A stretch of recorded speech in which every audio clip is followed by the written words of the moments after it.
आज मैं आपके लिए आरजीपीवी पोर्टल पर रजिस्ट्रेशंस एंड एनरोलमेंट फॉर्म भरने संबंधी डिटेल्स बताऊंगा। कैसे आपको आरजीपीवी पोर्टल्स पर रजिस्ट्रेशन करना है और अपना एनरोलमेंट फॉर्म फिलअप करना है। तो सबसे पहले हम आरजीपीवी के लिए गूगल्स में सर्च करेंगे तो आपकी जो विंडो ओपन होगी इस पर बहुत सारे आएंगे, जिसमें आपसे सबसे पहला है राजीव गांधी प्रौद्योगिकी विश्वविद्यालय। इसके बाद आपको स्टूडेंट लॉगिन भी है रिजल्ट से, स्टूडेंट रजिस्ट्रेशन से।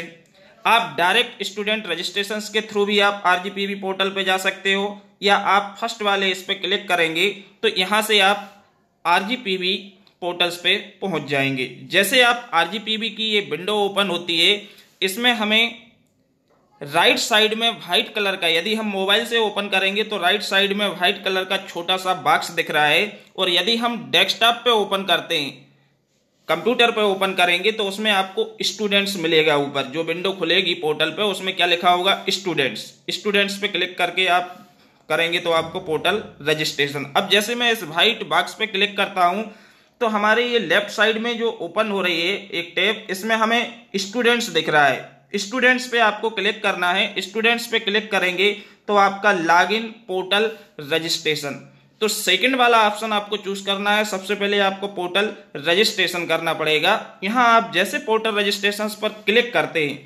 पोर्टल रजिस्ट्रेशन पे क्लिक करेंगे तो आपकी इस तरह की जो विंडो ओपन हो रही है, जिसमें आपका स्टूडेंट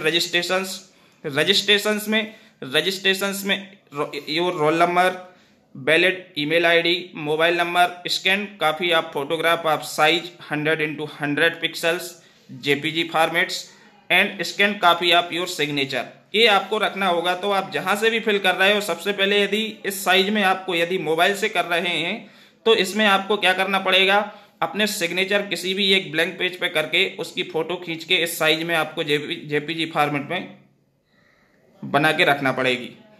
ठीक, इसके बाद आपकी जो पासपोर्ट साइज की फोटो होगी 100x100 पिक्सल्स की, इसको भी जेपीजी फॉर्मेट में आप किसी भी कैम स्कैनर से स्कैन करके अपने मोबाइल्स में रखें। इसके बाद इंस्ट्रक्शंस दिए हुए हैं पासवर्ड बनाने संबंधी। मीन्स आपको जो पासवर्ड बनाना है उसमें आपको अल्फाबेटिकल भी यूज करना है, नंबर्स भी यूज करना है, और आपकी जो पासवर्ड की मिनिमम लेंथ होना चाहिए वो 7 होना चाहिए, और मैक्सिमम आपकी 50 हो सकती है। तो पासवर्ड आप ऐसा बनाएंगे जिस पासवर्ड को आप याद रख सकें। अब जैसे आप यहाँ पे पासवर्ड के इंस्ट्रक्शंस देखेंगे, इसके बाद नीचे आएगा चूज एडमिशन ईयर। ये आपका ऑलरेडी 2020 है, इसमें आपको कुछ नहीं करना है। आपको कोर्स के लिए सिलेक्ट करना है। कोर्स में आप बीई की जगह पे किसको, बीटेक को सिलेक्ट करेंगे। बीटेक पे जैसे आप सिलेक्ट करते हैं तो ये बीटेक आपका सिलेक्ट हो जाएगा। इसके बाद बीटेक सिलेक्ट होने के बाद आपका यहाँ पे आपको इंस्टीट्यूट को सिलेक्ट करना है। इंस्टीट्यूट में सबसे पहले Radha Raman engineering college, Radha Raman engineering college में आप चूज करेंगे तो अपने कॉलेज का जो कोड है वो है 0158। ये 0158 आपका राधा रमन इंजीनियरिंग कॉलेज आएगा। इसमें राधा रमन इंजीनियरिंग कॉलेज में आने के बाद आपको अपनी ब्रांच को सिलेक्ट करना है। ब्रांच यदि सिविल के स्टूडेंट हैं तो सिविल ब्रांच, मैकेनिकल ब्रांच को सिलेक्ट करेंगे, सीएस वाले सीएस और इलेक्ट्रिकल वाले इलेक्ट्रिकल की ब्रांच को सिलेक्ट करेंगे। जैसे आप ब्रांच को सिलेक्ट करते हो, जैसे कि हम यहाँ पे कंप्यूटर साइंस ब्रांच को सिलेक्ट कर रहे हैं, तो सीएस में जैसे सिलेक्ट करने के बाद सर्च करेंगे तो आपके इस तरह से सभी बच्चों के नेम्स हैं जो कि आ जाएंगे। तो नेम्स आने के बाद आपको अपने नेम पर क्लिक करना है, सिलेक्ट करना है, क्योंकि जो बच्चा है वो अपना एनरोलमेंट से पहले पोर्टल रजिस्ट्रेशन करेगा। तो जैसे हम यहाँ पे आलोक बिसेन के ऊपर हम क्लिक करते हैं तो आलोक बिसेन का जो नेम्स है वो सारी डिटेल्स इस प्रकार से आपके पोर्टल्स पे ओपन हो जाएगी। अब आलोक बिसेन नेम आ गया, फादर्स नेम है, डेट ऑफ बर्थ है, course, college and branch, already आपकी ये डिटेल्स आपकी शो होगी। आपको यहाँ पे एड्रेस देना है, तो एड्रेस में नीचे लिखा है give your permanent address detail for printing on your smart card. यहाँ पे आपको अपनी परमानेंट, जो जिस जगह का रहने वाला है वहाँ का आपका परमानेंट एड्रेस डिटेल्स आपको क्या करना है, फिल करना है। जैसे आप एड्रेस अपना फिल कर लेंगे, स्टेट को चूज करना है। स्टेट को चूज करने के बाद जैसे आप स्टेट चूज कर लेंगे, स्टेट में आप चूज करने के बाद आप क्या करेंगे, स्टेट आपका यूपी वाले यूपी को मेंशन करेंगे, बिहार वाले बिहार मेंशन करेंगे, एमपी वाले एमपी मेंशन करेंगे। जो स्टूडेंट जिस स्टेट का रहने वाला है वो स्टेट आपको सही चूज करना है। इसके बाद डिस्ट्रिक्ट, डिस्ट्रिक्ट का मतलब होता है जिला। आप किस जिले के रहने वाले हो उस जिला का नाम आपको देना है। इसके बाद आपका पिन कोड, जो आपका प्लेस है जहां के आप रहने वाले हो वहां का एक तहसील का पिन कोड होगा, एक कोड होगा, उस कोड को आपको यहाँ पे फिल करना है। तहसील या आपका जो पोस्ट ऑफिस लगता होगा वहाँ क्या होगा, एक पिन कोड होगा, उसको आपको डालना है। इसके बाद आपको अपना मोबाइल नंबर, जो मोबाइल नंबर आप यूज करने वाले हो या जिसको आप 3-4 ईयर्स रखेंगे उस नंबर को आपको इसमें डालने के बाद अपना एक वैलिड ईमेल आईडी जो है वो यहाँ पे आपको फिल करना है। ईमेल आईडी आप जैसे फिल करते हैं, ईमेल आईडी आपको पता होना चाहिए आपने क्या डिटेल्स डाली है। ये फिल करने के बाद आपका जो एडमिशन ईयर 2022 दिया हुआ है, यूजर नेम आपको नोट कर लेना है। यूजर नेम ही आपका क्या है, एनरोलमेंट नंबर है और यही आपकी आरजीपीवी पोर्टल की यूजर आईडी होगी। तो ठीक आप यूजर नेम को आप नोट करके रखेंगे और इसके बाद यहाँ पासवर्ड में जाके आप यहाँ पे पासवर्ड को क्रिएट करेंगे। जैसे आप पासवर्ड को क्रिएट करेंगे तो पासवर्ड आपका जनरेट होने के बाद नीचे पेमेंट्स पे पहुंचेंगे। 260 रुपये आपकी पेमेंट है आरजीपीवी पोर्टल रजिस्ट्रेशन की। इस पेमेंट के लिए यहाँ पे आपके ऑप्शंस आएंगे, जैसे कि आपका यूनियन बैंक आ रहा है और एचडीएफसी आ रहा है। यदि यूनियन बैंक से आप पेमेंट कर सकते हैं या एचडीएफसी से, ठीक है। तो यहाँ पे आपको पेमेंट कर देंगे। तो पेमेंट करने के बाद जैसे आपका पेमेंट सक्सेसफुल होगा आप आरजीपीवी पोर्टल पे रजिस्टर्ड हो चुके।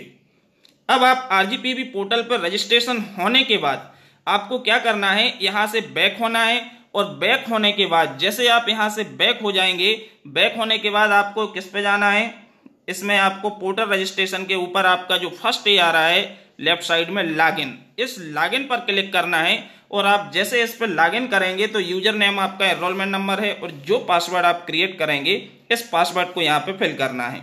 जैसे आप पासवर्ड फिल कर लेते हैं इसके बाद इसमें कैप्चा को फिल करेंगे। कैप्चा फिल करने के बाद साइन इन करेंगे तो आप आरजीपीवी पोर्टल पर लॉगिन हो जाएंगे। लॉगिन होने के बाद दोस्तों आप उसमें स्टूडेंट सर्विस का फोल्डर जो ओपन होगा उस पर क्लिक करेंगे तो टॉप पे लेफ्ट साइड में आपकी जो विंडो खुलेगी उसमें एनरोलमेंट फॉर्म दिया होगा। उस एनरोलमेंट फॉर्म पे क्लिक करके आपको एनरोलमेंट फॉर्म फिलअप करना होगा और एनरोलमेंट फॉर्म फिलअप करने के बाद उसमें आपका स्टेट आपको सही डालना है।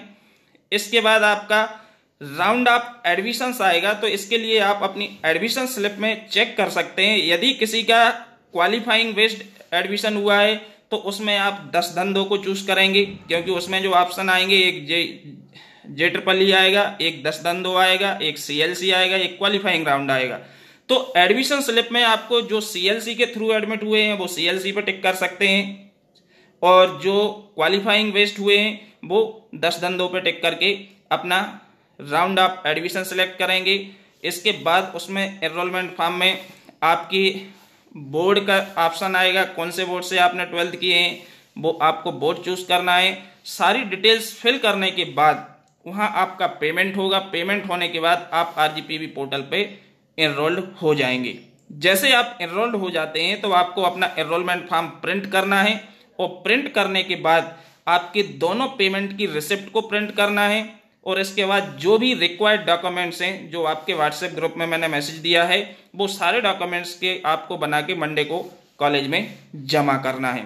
तो दोस्तों सभी स्टूडेंट्स ध्यान रखें, जो छात्र आरजीपीवी पोर्टल पे एनरोल्ड होगा वही फाइनली एग्जाम में अपीयर हो सकता है, क्योंकि जब तक हम आरजीपीवी पोर्टल पे एनरोल्ड नहीं होंगे तो आप फाइनल एग्जाम नहीं दे सकते।